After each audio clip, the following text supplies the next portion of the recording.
Amin. Amin ya rabbal alamin. Semoga Allah merahmati dan memberkati kuliah kita pada malam Jumaat yang berkah ini. Saya dengan penuh ta'zim menyerahkan kepada Al-Fadhil Ustaz. Tafadhal mashkurun. Assalamualaikum warahmatullahi wabarakatuh. Bismillahirrahmanirrahim. Alhamdulillahi rabbil alamin. Assalatu wassalamu ala ashrafil anbiya'i wal mursalin wa ala alihi wa sahbihi ajma'in, amma ba'du. Rabbi shrah li sadri wa yassir li amri wahlul 'uqdatam min lisani yafqahu qawli. Allahumma faqihna fid din wa 'allimna fit ta'wil wahdina siratal mustaqim.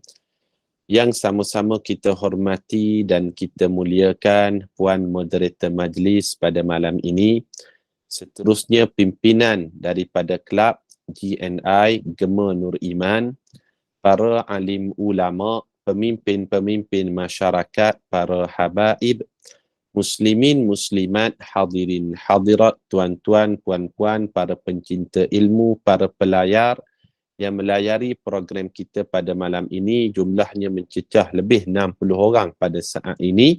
Syukur pada Allah, mudah-mudahan kita semua termasuk dalam kalangan hamba-hamba Allah yang dimuliakan di sisinya. Amin ya rabbal alamin. InsyaAllah pada malam ini kita nak membicarakan satu topik yang mustahak dalam kehidupan kita sebagai seorang mukmin, sebagai seorang muslim. Lebih-lebih lagi menjelangnya Ramadan, lebih kurang 13 hari lagi di hadapan kita. Kita akan membicarakan satu topik, mudah-mudahan bermanfaat kepada saya dan kepada para jamaah sekalian, iaitu 5 persiapan menjelang Ramadan. 5 persiapan menjelang Ramadan. Para jamaah yang dimuliakan Allah Subhanahu wa taala sekalian, Ramadan merupakan raja kepada segala bulan. Inna sayyidal ayyam yaumul jum'ah wa inna sayyidash syuhur syahru Ramadan. Sesungguhnya raja ataupun penghulu bagi sekalian hari iaitu hari Jumaat. Manakala penghulu ataupun raja bagi sekalian bulan iaitu bulan Ramadan. Maka bila kita faham Ramadan ini adalah raja kepada segala bulan, kita faham dia adalah tetamu VVIP. Maka bila sebut dia adalah raja ataupun tetamu VVIP, maka persediaannya, persiapannya ataupun kita panggil preparation untuk menyambut kedatangan Ramadan pastinya lebih berbanding dengan tetamu-tetamu ataupun bulan-bulan yang lain. Dan memang benar, kehadiran Ramadan sahaja menyebabkan nak istiharkan dia mesti diistiharkan oleh the keeper of the ruler seal, penyimpan mohon besar raja-raja. Tidak diistiharkan oleh menteri komunikasi dah. Tidak diistiharkan oleh yang amat berhormat Perdana Menteri, tidak. Tidak diistiharkan oleh pembaca berita TV3 Karamsing Walia ke, Kamarudin Mape ke, ataupun siapa-siapa, tidak. Yang hanya boleh mengistiharkan kedatangan tetamu di raja segala bulan ini tidak dapat tidak diistiharkan oleh Tan Sri Sheikh Daniel. Siapa dia? The keeper of the ruler seal, penyimpan mohon besar raja-raja. Mesti ada orang yang kaitan dengan raja juga. Setelah mana? Setelah diperkenankan oleh majlis raja-raja. Apa sebab? Kerana dia adalah raja kepada sekalian bulan. Tidak sebagaimana bulan yang lain. Nak menyambut bulan Syakban contohnya, tak perlu pengistiharan daripada penyimpan mohon besar raja-raja. Begitu juga bulan Rejab, Jamadil Akhir, Jamadil Awal, Rabiul Akhir, Rabiul Awal, Muharram, bagai-bagai tidak. Tetapi kalau nak umum kedatangan dia, mesti melibatkan raja. Siapa dia? The keeper of the ruler's seal. Ini nak menceritakan betapa besarnya kedatangan Ramadan itu sendiri. Bahkan nak menyambut kedatangan Ramadan, 14 orang mufti. 14 orang mufti. Mufti wilayah, mufti Selangor, mufti Kelantan, mufti Negeri Sembilan. Semua mufti masing-masing kena panjat bangunan. Masing-masing kena panjat bukit. Teropong nak tengok kehadiran kedatangan Ramadan. Apa sebab? Kerana dia adalah tetamu yang istimewa. Jadi oleh kerana kita faham, wakil setiap negeri ya, mesti mufti yang tengok. Kalau mufti tak dapat hadir, mufti tadi mestilah menulis surat yang mengatakan dia mewakilkan kepada timbalan mufti ataupun orang-orang kanan daripada pejabat mufti. Nak menceritakan besarnya Ramadan. Awak nak sambut kedatangan saya, mesti mau mufti itu turun sendiri. Orang lain tak boleh. Ini besarnya Ramadan. Tak sama sebagaimana bulan-bulan lain. Maka bila kita faham Ramadan adalah raja kepada segala bulan, maka persiapan untuk menyambutnya, bertemu dengannya, mestilah juga persiapan yang besar untuk kita lakukan. Jadi pada malam ini saya sampaikan 5 persiapan menjelang Ramadan. Jangan hanya kita katakan, oh hanya 5 ni sahaja ke Ustaz? Tidak semestinya. Kalau jadi kita jemput Ustaz lain contohnya. Ustaz lain katakan, menjelang Ramadan ada 7 persiapan perlu kita lakukan. Maka yang dikatakan 7 itu juga adalah betul. Boleh jadi kalau kita jemput Ustaz lain yang dikatakan 3 persiapan menjelang Ramadan, yang dikatakan 3 juga betul. Dah tu kenapa Ustaz pilih 5 je pada malam ni? Sesuai dengan masa tazkirah kuliah Isyak kita 40 minit, saya sampaikan 5 persiapan, 1 persiapan dalam tempoh lebih kurang 8 minit, 8 darab 5, 40 minit, lebih kurang pukul 10, kita berhentilah daripada kuliah Isyak kita ini, insya-Allah. Para jemaah yang dimuliakan Allah Subhanahu wa taala. Tadi sebagai mukaddimahnya, kita ceritakan betapa besarnya nilai Ramadan. Nak menyambutnya, dia adalah raja kepada segala bulan. 14 mufti mesti teropong kehadiran dia. Maka apakah persiapan pertama nak menyambut kedatangan Ramadan? Yang pertama saya sebutkan kepada diri saya dan kepada para jemaah sekalian yang pada saat ini hampir mencecah 100 orang. Saya sebut yang pertama, persiapan menjelang Ramadan, kita perbaiki hablun minallah. Perbaiki hablun minallah. Hablun hubungan minallah dengan Allah Subhanahu wa taala. Caranya macam mana nak perbaiki hablun minallah? Dengan sama-sama kita lakukan taubatan nasuha. Mana dalilnya? Allah Subhanahu wa taala berfirman dalam surah At-Tahrim, ya ayyuhalladzina amanu tubu ilallahi taubatan nasuha. Wahai orang-orang beriman, tubu ilallah, kembalilah awak semua kepada Allah, perbaikilah hubungan dengan Allah, taubatan nasuha, dengan sama-sama kita lakukan taubat nasuha. Boleh jadi para jemaah sekalian, sebelum ini, bulan Sya'ban, bulan Rejab, Jamadil Akhir, Jamadil Awal, ataupun tahun sebelum-sebelumnya, adalah beberapa perkara yang berkaitan dengan hablum minallah, hubungan dengan Allah. Boleh jadi kita culas. Boleh jadi banyak dosa, maksiat, salah, silap yang pernah kita buat. Kullu ibnu Adam khatta'un pastinya setiap anak Adam kita pernah lakukan salah silap. Wa khairul khatta'in at-tawwabun, dan sebaik-baik orang yang melakukan kesilapan tadi, dia kembali kepada Allah dengan dia bertaubat. Maka pesan saya yang pertama, kita perbaiki balik hubungan dengan Allah. Boleh jadi ada benda-benda yang tak senonoh yang pernah kita buat.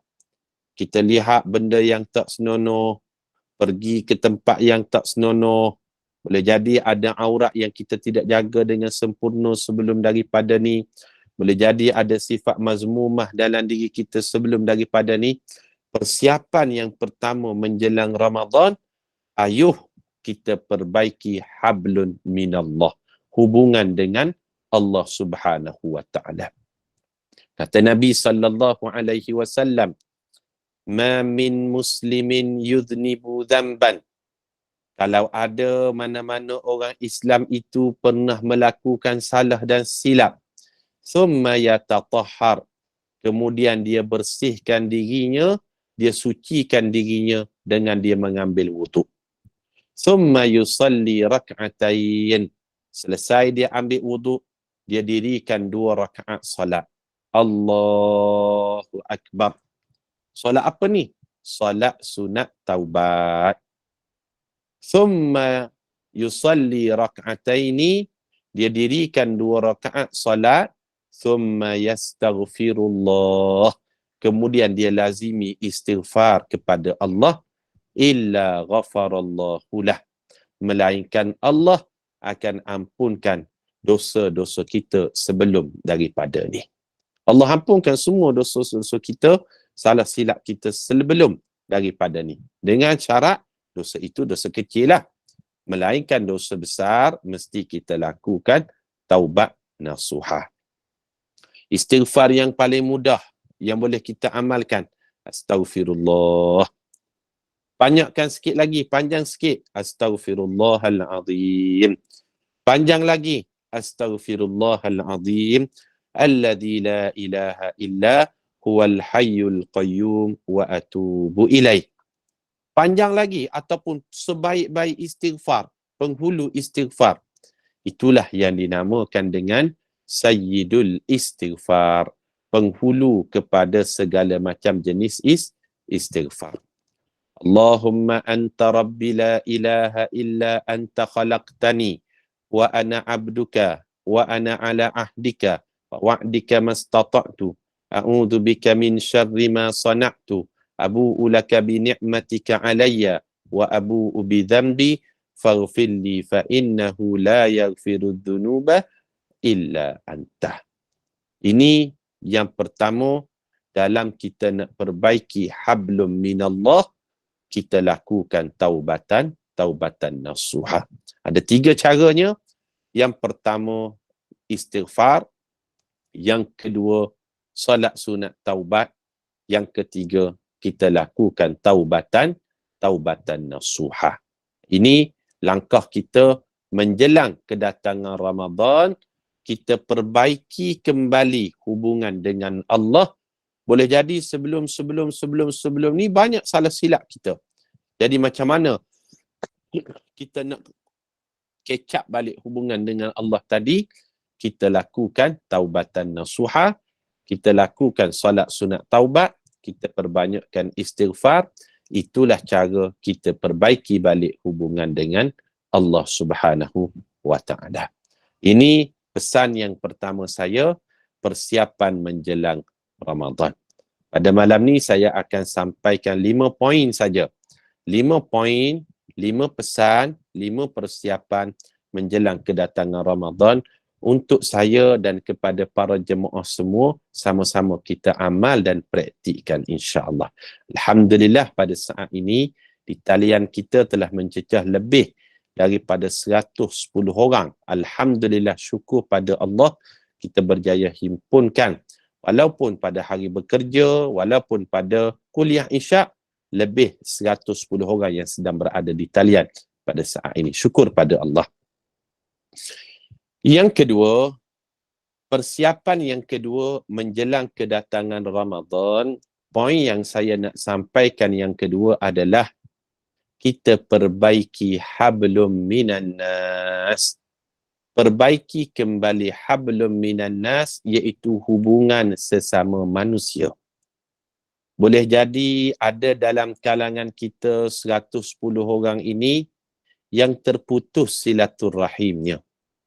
Terputus silaturahimnya. Terputus silaturahim kadang-kadang kerana mulut je. Mulutnya tak dijaga, mulutnya tak ada insurans, mulut puaka orang sebut. Mulut tu laju sangat menyebabkan ramai terasa hati. Mulut tu tak ada insurans. Macam-macam dia tanya soalan sensitif, tak sensitif, bagai-bagai. Menyebabkan perbuatan itu kadang-kadang silaturahim jadi putus. La tanzilu rahmatin. Allah takkan turunkan rahmat fihi qaumin qati'u rahimin. Yang mana dalam kalangan kelompok manusia tersebut putus silaturahimnya. Majlis kita pada malam ini majlis rahmat. Majlis kita pada malam ini majlis barakah. Majlis kita pada malam ini majlis mengundang kasih sayang Allah. Na'udzubillah min zalik. Kalaulah ada dalam kalangan kita lebih 110 orang pada malam ini yang putus silaturahim sebab dia, sebab perangai dia, sebab mulut dia, sebab perlakuan dia, menyebabkan rahmat itu boleh tertahan untuk diri dia. Rahmat boleh tertahan untuk dirinya. Na'udzubillah min zalik. Rugilah orang lain mencurah-curah rahmat Allah, kasih sayang Allah. Tetapi kerana dialah menyebabkan silaturahim banyak putus, orang ni menyebabkan rahmat Allah akan tertahan. Jadi, menjelang kedatangan Ramadan, poin yang kedua saya nak sampaikan, walaupun pedih, walaupun sedikit keras, walaupun sedikit tajam, ayuhlah kita perbaiki kembali hubungan sesama manusia dengan kita hubungkan balik silaturahim yang putus kerana sebab kita tadi. Kerana sebab kita tadi. Na'udzubillah min zalik. Ataupun kerana sebab orang lain, tapi kita yang memulakan salam perdamaian, itulah manusia yang terbaik yang dikasihi di sisi Allah Subhanahu wa Ta'ala. Hari ini kita sudah berada pada tanggal 9 Mac 2023. 23 Mac nanti kita sambut Ramadan. Lebih kurang 13 hari lagi lah dalam tempoh pada hari ini. Boleh jadi ada dalam kalangan kita lebih kurang 120 orang ni, ada yang putus silaturahim dengan adik-beradik dia. Mungkin ada putus silaturahim dengan adik-beradik sebab apa? Tidak puas hati pembahagian harta pusaka contoh. Sepatutnya kita yang dapat, tapi orang lain cantas, orang lain tindas dan sebagainya. Maka putus silaturahim. Ada yang putus silaturahim dengan sepupu sepapat, pakcik, makcik dan sebagainya lah, jiran tetangga, kawan sekerja dan sebagainya atas sebab-sebab tertentu. Maka kita mulakan dahulu salam perdamaian. Pada malam ni boleh jadi berat, tetapi kita buat jugalah sebab nak dapat pahala, nak dapat rahmat Allah, nak dapat menjadi orang yang dikasihi Allah yang memulakan salam perdamaian. Kita WhatsApp lah orang yang putus silaturahim tadi, silman qata'aka, sambung kembali silaturahim dengan orang yang putus silaturahim dengan kamu. WhatsApp pada dia, telefon dia dan sebagainya. Kata saya telefon, saya WhatsApp ni tidak ada lain tujuannya, saya nak memohon maaf dan saya nak perbaiki hablum minan nas kembali. Moga-moga menjelang kedatangan Ramadan ini, hubungan saya dengan awak sudah menyebabkan Allah Ta'ala turunkan rahmat, kita kosong-kosong je, baliklah. Tak ke mana sebenarnya, sampai ke bila silaturahim putus ini hendak dibawa. Kadang-kadang kalau kita tengok, silaturahim putus sebab apa? Kadang-kadang sebab mulut. Kadang-kadang sebab parking kereta je. Rugi sangat. Parking kereta, kadang-kadang kita duduk di bandar KL, Selangor, bagai-bagai kan. Dinding awak, dinding saya. Bumbung awak, lantai saya. Malam-malam, jiran tengah tidur, contoh kan. Dia rajin pula nak buat sambal lada. Ketung ketang. Duk pukul lesung nak buat sambal lada tadi. jiran tu perah, marah tu kat jiran tu. Tak tegur siapa. Ataupun esok hari kerja, dia balik lambat dan sebagainya, parkinglah kereta, halang pagar sebelah rumah jiran. Jiran nak keluar terlambat sebab apa? Sebab kadang-kadang tak tinggalkan nombor telefon dan sebagainya. Maka putus silaturahim dengan sebab demikian. Ada orang putus silaturahim sebab dia ni pencinta haiwan. Bagus, pencinta haiwan ni bagus. Tapi dia pelihara kucing contohnya kan. Kucing yang dia pelihara tu, pergilah ke rumah orang lain pagi petang, siang malam buang najis depan rumah orang lain ataupun depan tangga orang lain, depan pagar orang lain, menyebabkan sakit hati jiran. Putus silaturahim. Maka pesan yang kedua menjelang Ramadan, ayuh kita perbaiki kembali hablum minan nas. Walaupun mungkin poin ini sedikit keras, sedikit tajam, sedikit terasa hati, maka poin ini juga penting untuk kita ingatkan supaya apa? Supaya hubungan sesama manusia ni hablum minan nas kita boleh perbaiki sebaiknya insya-Allah. Seminimum hablum minan nas kata Nabi SAW. Hablum minan nas yang paling rendah macam mana? Kata baginda, idza tabbakhta fa'akthiru ma'aha. Kalau awak memasak, fa'akthiru ma'aha, maka awak perbanyakkanlah, lebihkan kuah, kata Nabi. Awak masak, lebihkan kuah. Apa sebab? Masak lebihkan kuah. Bimbang-bimbang ada jiran yang hidu masakan kita dan sebagainya, bolehlah kita agihkan kuah kepadanya. Paling kurang. Rasulullah tak sebut kalau awak memasak, lebihkan lauk, lebihkan nasi, lebihkan daging, lebihkan ayam. Tak. Seminimum hablum minan nas, idza tabbakhta fa'akthiru ma'aha, lebihkan kuah. Sebab apa lebihkan kuah? Kalau awak tak mampu berbagi ayam, berbagi lauk dan sebagainya, berbagi kuah pun jadilah dalam bab menyambung hubungan silaturahim hablun minannah. Tapi jangan pula tiap-tiap hari kita bagi pada jiran sebelah rumah tu kuah aja. Marah juga kat dia nak. Tapi tengok je lah. Tapi Rasulullah nak sebut paling minimumnya berbagi kuah itu sendiri. Itu pesan yang kedua yang saya sampaikan dalam tazkirah pada malam ini insya-Allah. Poin yang pertama yang saya sebut hablum minallah. Perbaiki hubungan dengan Allah, kita lakukan taubatan nasuha. Poin yang kedua saya sebut hablum minan nas. Perbaiki hubungan dengan manusia, sambung balik silaturahim yang mungkin dalam kalangan kita ni sudah terputus ataupun sedang terputus. Ataupun yang akan terputus. Ada juga yang akan terputus. Aku ni lama dah gerang kat dia ni contohnya kan. Maka sabar, tahan kemarahan, moga-moga menjelang Ramadan, penyabar kita tu Allah Ta'ala tetapkan dengan kesabaran yang tinggi, diberi ganjaran pahala yang melimpah ruah insya-Allah. Yang ketiga, persiapan kita menjelang kedatangan Ramadan. Yang ketiganya yang saya nak sampaikan, poin yang ketiga adalah kita belajar ilmu berkaitan Ramadan. Belajar ilmu berkaitan Ramadan. Orang dulu sebut tak kenal maka tak cinta. Maka kita katakan kenalilah Ramadan maka kita akan jatuh cinta nanti. Ramai orang yang terlepas tawaran di dalam bulan Ramadan ni sebab dia tidak belajar ilmu berkaitan Ramadan. Banyak sangat peluang. Banyak sangat tawaran, offer yang Allah Ta'ala sediakan di dalam bulan Ramadan. Tetapi oleh kerana dia tidak belajar ilmu berkaitan Ramadan, maka peluang itu terlepas begitu sahaja. Banyak ilmu Ramadan ni. Kadang-kadang orang hanya melihat ilmu Ramadan apa dia? Solat tarawih je lah. Tapi dia terlupa. Man salla ma'al imam kutiba lahu qiyamul lailah. Ilmu Ramadan salah satunya, siapa yang salat tarawih selesainya bersama dengan imam, Allah Ta'ala tulis baginya pahala sepanjang malam. Ini ilmu Ramadan. Tawaran dalam bulan Ramadan. Ada orang solat tarawih, solat dah.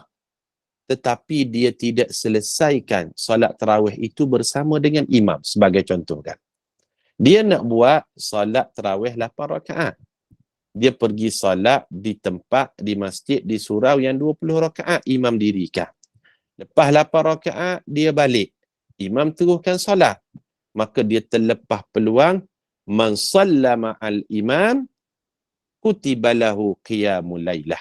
Siapa yang solat malam Ramadannya bersama dengan imam hatta yang sarifa, sehingga imam selesai, maka ditulis pahala baginya qiyam sepanjang malam. Maka kita ingatkan, belajar ilmu berkaitan Ramadan. Contoh, kalau kita nak solat tarawih 8 rakaat, jangan pergi cari imam yang tempatnya 20 rakaat. Kita 8 rakaat balik, imam teruskan, kita terlepas peluang mendapat pahala qiyam sepanjang malam. Carilah tempat yang 08, geng 08, bukan geng gangster tau. Geng 08 ni geng yang dirikan salat tarawih 8 rakaat. Supaya apa? Imam selesai, kita pun balik, kita dapat pahala mendirikan salat sepanjang malam. Begitu juga ilmu berkaitan Ramadan, banyak antaranya berkaitan dengan sahur. Ramai orang terlepas peluang untuk bersahur. Sahur dia, tak apalah, makan pukul 12, bangun-bangun subuh je lah nanti. Sedangkan di situ ada barakah yang cukup besar pada waktu sahur itu sendiri. Dan ilmu berkaitan Ramadan, apa dia? Pahala yang sunat, tetapi bila dilakukan di dalam bulan Ramadan, dilipat gandakan pahala itu seperti kita melaksanakan yang wajib. Ini ilmu Ramadan. Poin yang saya nak sampaikan, persiapan menjelang Ramadan ni, kita study, kita buat kajian, kita belajar, kita tuntut ilmu, apa-apa offer, tawaran, ganjaran yang dijanjikan oleh bulan Ramadan, maka kita pegang sungguh-sungguh tawaran tersebut. Maka poin yang ketiga, belajarlah, kenalilah ilmu-ilmu berkaitan Ramadan itu sendiri. Ini poin yang ketiga. Poin yang pertama yang saya sampaikan, hablun minallah. Persiapan yang pertama, perbaiki hubungan dengan Allah. Persiapan yang kedua, hablun minan nas, perbaiki hubungan dengan manusia. Poin yang ketiga, kenali ilmu Ramadan. Manakala poin yang keempat yang saya nak sebut pada malam ini, sebagai persiapan kita menjelang Ramadan, poin yang keempatnya, kita lebihkan bajet sikit belanja kita dalam bulan Ramadan ni. Lebihkan bajet. Kalaulah sebelum ni, bajet kita kemungkinanlah RM20 makan untuk 4 orang. Contohnya kan. Makan untuk 4 orang. Tapi bulan Ramadan ni, kita cuba juga RM20 juga. Contoh saja. Tetapi kita jadikan makan untuk 5 orang. Supaya apa? Ada bahagian orang lain yang kita santuni dalam bulan Ramadan dalam bentuk sedekah. Kerana dalam hadis yang diriwayatkan oleh Imam At-Tirmizi, kata Nabi sallallahu alaihi wasallam, afdalu sadaqatun fi Ramadan. Sedekah yang paling afdal, sedekah yang dilakukan pada bulan Ramadan. Pada bulan lain dapat pahala juga, tetapi pada bulan Ramadan dia berbeza. Sebab itulah dalam bentuk sedekah pula, para ulama katakan sedekah yang paling lebih ganjarannya, hebat ganjarannya, iaitu memberi makan kepada orang yang berpuasa. Kalau orang berpuasa tu kita bagi makan, sama ada dalam bentuk tajaan ke, ataupun kita bagi hadiah makanan ke dan sebagainya, sebab kita dapat sedut macam tu pahala orang berpuasa. Siapa yang sebut? Nabi SAW sebut. Kata Nabi SAW, man fattara sa'iman kana lahu mithlu ajri as-sa'in ghaira annahu yanqusa min ajrihi syai'a. Siapa-siapa yang memberi makan kepada orang yang berbuka puasa, dia mendapat pahala orang yang berpuasa tadi, ghaira annahu yanqusu min ajrihi syai'a. tanpa sedikit pun mengurangkan pahala orang berpuasa itu sendiri. Maka saya cadangkanlah pada malam ni, para jamaah yang ada kelapangan dari sudut kewangannya, kita lebihkan bajet, kita beli kurma yang paling elok. Kurma yang paling elok ni, yang paling sedap lah dimakan, antaranya kurma namanya Mekjol. Mekjol Palestin. Ajwa tu pun sedap juga, tapi Mekjol ni lagi sedap sebenarnya. Sebab dia rasa isi tu tebal dan sebagainya. Sedap, lemak. Ajwa pun sedap, mahal sikit.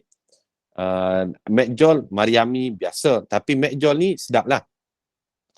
Kurma Mekjol ni kita hantarlah kepada tempat-tempat masjid. Biasanya masjid ni dia ada tempat penyediaan tempat untuk orang berpuasa, berbuka puasa. Maka kita taja orang yang berbuka puasa di masjid tu dengan kurma Mekjol tu tadi. Kurma yang sedap. Maka bila orang berpuasa tadi, dia berbuka puasa dengan kurma kita, maka kita sedut pahala puasa kita tu. Macam tu je. Seolah-olahnya masuk dalam akaun pahala kita. Ini tips dalam kita melakukan amal soleh. Sebab orang yang berbuka puasa dengan sedekah daripada orang lain, pahalanya tidak berkurang, dan orang yang menaja orang lain buka puasa tadi, dia seperti menyedut pahala orang berpuasa tanpa mengurangi sedikit pun. Maka saya cadangkan kepada diri saya dan kepada para jemaah sekalian yang ada bajet dan sebagainya, salah satu bentuklah kita nak menyedut dan mendulang pahala di bulan Ramadan, mungkinlah kita boleh beli kurma Mekjol yang 5 kilo tadi, kita agihkan mana-mana masjid 1 kilo. Tujuannya untuk bagi pada orang yang berpuasa. Maknanya setiap hari orang buka puasa tu, kalau 50 orang lah orang buka puasa tadi, pahalanya dapat pada kita. Ini satu strategi kepada kita sebenarnya untuk mendapatkan ganjaran pahala dan mendulang ganjaran yang dijanjikan oleh Allah Ta'ala di dalam bulan Ramadan. Yang paling baiknya nak taja orang buka puasa, taja di masjid lah. Sebab di masjid ni biasanya imam ada, bilal, maknanya orang kaki masjid, orang yang berjemaah di masjid. Jangan taja orang tak senonoh pula. Tidur je daripada pagi sampai ke petang. Pahala apa yang dia ada sikit sangat. Nak sedut pun kesian kat dia. Jadi kita sedut pahala orang yang berjemaah di masjid. Pastinya pahalanya banyak, dia baca Al-Quran dan sebagainya. Ini strategi lah yang saya sebut. Saya bocorkanlah soal strategi pada malam ni kepada para jemaah sekalian. Saya dan kepada kita semua boleh amalkan insya-Allah. Tapi pastikan kurma yang kita beli tu kurma yang sedap lah untuk orang berbuka puasa. Ini yang keempat saya sampaikan. Yang pertama, hablum minallah. Yang kedua, hablum minan nas. Yang ketiga, kenali ilmu Ramadan. Yang keempat, sedekah yang paling afdal dilakukan dalam bulan Ramadan. Dan dalam bab sedekah yang terbaik, beri makan kepada orang yang berpuasa. Dan yang kelima poin yang saya nak sampaikan pada malam ini adalah jangan lupa kita dengan Al-Quran. Pastikan dengan kedatangan Ramadan, kita ada masa dengan Al-Quran. Sebab Ramadan ni dia datang pakej 3. Yang pertama, As-Siyam, Al-Qiyam, Al-Quran. As-Siyam, berpuasa siang hari. Al-Qiyam, dirikan salat pada waktu malam hari. Dan yang ketiganya, Al-Quran. Sibuk macam mana sekalipun kita, pastikan kita ada masa dengan Al-Quran. Jadi, ada soalan yang saya lihat daripada para jemaah di ruangan komen. Jadi, saya tutup dengan kesimpulannya, 5 persiapan menjelang Ramadan ini, sama-samalah kita preparekan dalam kehidupan kita dalam menyambut raja kepada segala bulan. Saya ulang, yang pertama, perbaiki hubungan dengan Allah, caranya taubat nasuhah. Yang keduanya, perbaiki hablum minan nas, sambung balik silaturahim yang putus. Yang ketiga, kenali dan pelajari ilmu Ramadan. Yang keempat, sedekah yang paling afdal di dalam bulan Ramadan. yang terbaik bagi makan kepada orang yang berpuasa itu, kita taja dia berbuka. Dan yang kelima, pastikan ada masa kita dengan Al-Quran. Saya serahkan majlis kepada Puan Moderator sekiranya ada soalan daripada para jemaah. Dipersilakan. Soalan di chat room tu, Assalamualaikum Ustaz, kalau surau ada masjid tu buat 20 rakaat tapi kita buat 8 rakaat je, kita tak ikut sampai 20 rakaat. Bila sampai solat sunat witir 3 rakaat tu kita sambung ikut imam tu, dapat tak pahala sepanjang malam bersama imam tadi Ustaz? Okey, terima kasih soalan yang baik daripada puan yang bertanya. Rasulullah sallallahu alaihi wasallam bersabda, "Man shalla ma'al imam hatta yansarifa kutiba lahu qiyamu lailah." Sesiapa yang bersolat, kita garis bawahkan perkataan bersolat bersama dengan imam. Bersolat bersama dengan imam. Hatta yansarifa, sehinggalah imam tadi bersurai. Imam tadi selesai semua solat. Kutiba lahu qiyamu lailah. Ditulis pahala bagi makmumnya, dia seperti mendirikan solat sepanjang malam. Jadi persoalan di sini, Ustaz, saya solat 8 je. Imam solat 20. Jadi adakah saya yang solat 8, imam solat 20, bila selesai imam solat witir, saya pun sambung solat witir, kemudian balik bersama dengan imam, dapat pahala sepanjang malam. Berdasarkan hadis tadi, Rasulullah sallallahu alaihi wasallam sebut, hendaklah dia itu shalla ma'al imam. Solatnya bersama dengan imam. Sebab itu kita bincangkan tadi strategi, kalau kita nak solat 8 rakaat, pilihlah masjid ataupun surau yang buat 8. Kalau kita nak buat 20, kita pilih surau ataupun masjid yang buat 20. Sebab apa? Kita boleh bersolat bersama dengan imam, kita dapat kelebihan tadi mendirikan solat sepanjang malam. Wallahu a'lam. Sebab kita tak nak orang ambil kesempatan. Ambil kesempatan macam mana ni? Dia hanya solat isyak je dengan imam. Yang lain dia tunggu je sehinggalah solat witir, baru dia sambung solat witir bersama dengan imam. Lepas tu dia kata, oh, saya hari ni dah dapat pahala solat sepanjang malam. Oh, awak buat solat tarawih ke? Tidak, saya tunggu imam je solat witir. Dia akan ambil kesempatan. Maka kata Nabi, man shalla ma'al imam. Siapa-siapa yang bersolat bersama imam. Wallahu alam. Moga-moga jelas insya-Allah. Ada lagi soalan ke? Nak bertanya Assalamualaikum Ustaz. Okey. Gini, kita sini dah surah kat sini dia buat 8. Lepas tu dia habis 8 tu kita kesambung masjid di Bandar Tanah Merah pula untuk habis 20. Dia kena boleh pahala kan tu? Pahala beriman ke? Yang pertama sekali, al-ajru minallah, pahala tu di sisi Allah. Cuma kalau kita solat 8 dah tadi bersama dengan imam, solat 8 bersama dengan imam, selesailah di surau tu 8, imam balik, kita pun sambung lagi solat, pastilah kita dapat pahala seperti mendirikan solat sepanjang malam. Kita sambung lagi di masjid, maka kita akan dapat kelebihan yang lain pula ketika mana kita menyambung pula bersama dengan imam yang lain. Bagaimana cara pahalanya? Al-ajru minallah. Pahala itu di sisi Allah, maka Allah Maha Pemurah adalah bentuk-bentuk ganjaran pahalanya. Tapi yang pastinya, bagi situasi demikian, kita dah dapat pahala mendirikan solat sepanjang malam. Dengan syarat, dia solat bersama dengan imam tadi sehingga imam selesai semuanya. Wallahu a'lam. Okey. Terima kasih Ustaz. Biasa buat gitulah, nak cukup nak ke solat 20 kan kita sambung. Betul. Okey. Ada lagi? Kalau tak ada, kita tutup kuliah. Jangan nak tengok kat Cik Rum ada tak? Assalamualaikum Ustaz. Okey. Silakan. Waalaikumsalam. Silakan.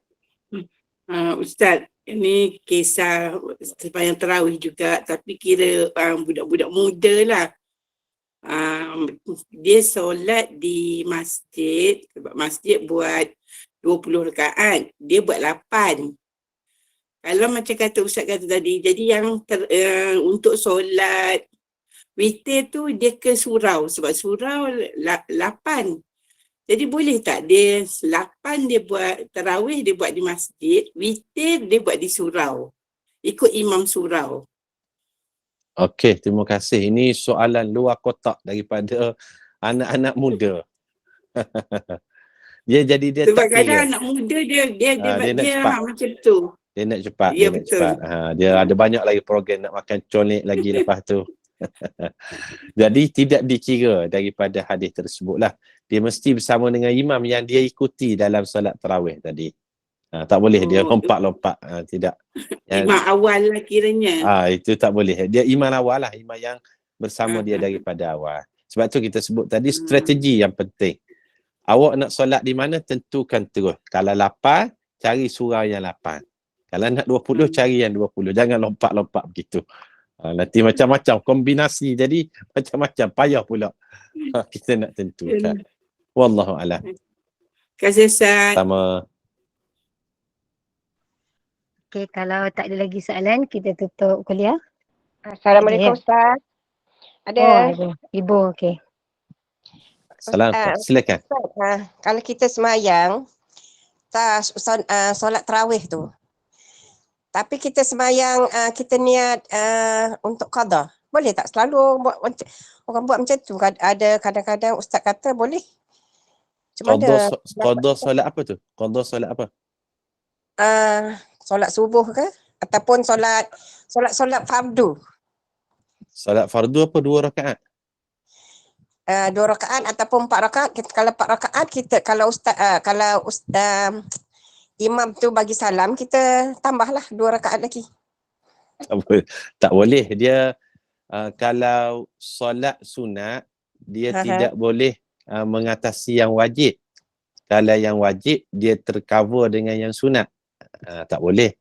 Solat sunat cover yang solat qada yang wajib. Tak boleh. Kalau solat sunat, dia qada solat sunat yang lepas, itu boleh. Sebab solat sunat ni solat kecil. Macam mana yang kecil boleh tutup yang besar tadi? Tak boleh tu. Ustaz mana yang cakap boleh tu? Betul ke? Ada ustaz cakap boleh? Ada cakap boleh. Mana boleh? Yang kecil cover yang besar. Contoh macam ni kan. Kita kita ambil wuduk, kita kata okey, niat untuk mandi wajib.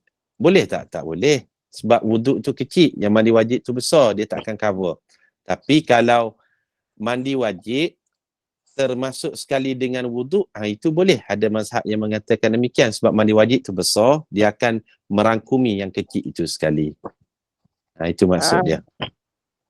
Jadi kalau solat sunat, dia boleh qada kepada yang wajib. Itu kalau 2 rakaat ni solat subuh lah. Solat subuh tak boleh. Jadi tak boleh lah jawapan dia. Kalau solat subuh pun tak boleh kan Ustaz kan? Subuh pun tak boleh. Subuh tu sebab fardu kan? Fardu, sebab dia fardu. Sebab fardu. Yang ni tarawih ni solat sunat. Macam mana? Niat solat sunat nak cover kepada solat fardu yang tertinggal tadi. Tak boleh. Macam tu. Okey. Nanti saya tanya Ustaz tu balik. Tanya Ustaz tu macam mana. Okey, baik. Ustaz. Okay. Boleh saya sambung sikit yang boleh. Saya mendengar tu macam ni, Ustaz tu bercakap yang imam tu dia solat tarawih, tetapi kita follow dia, tapi kita berniat untuk mengqadakan solat wajib kita. Itu soalannya. Sepatutnya soalannya macam tu. Bukan niat solat tarawih, tetapi dia mengqadakan yang solat fardu yang ditinggalkan. Okey, soalannya macam tu. Kalau macam tu bolehlah. Dia ikut imam, tetapi yang dia solatkan tadi, dia niatkan tadi solat fardu. Macam tu ke ibu yang asalnya? Begitulah sebenarnya. Okey, macam tu. Bukan kata solat tarawih. Okey. Bukan kata solat tarawih, dia qada kepada yang mengqadakan yang wajib. Bukan, tu tak boleh sebab kecil dia tak akan cover yang besar. Kalau tadi dia solat bersama dengan imam tapi berbeza dari sudut niat, itu boleh. Itu dibenarkan. Okey, terima kasih Ustaz. Okey, sama. Okey. Baik, alhamdulillah. Ada lagi? InsyaAllah. Mudah-mudahan terjawablah semua persoalan, insyaAllah. Alhamdulillah, barakallahu fikum, jazakumullah khairan katsira Ustaz. Jadi jom bersiap siaga, persiapkan diri dengan 5 perkara yang Ustaz kongsikan tadi. Mudah-mudahan Ramadan kita pada tahun ini lebih baik daripada sebelum ini, insyaAllah. Terima kasih kepada tim Gemenur Iman, sahabat-sahabat pencinta ilmu.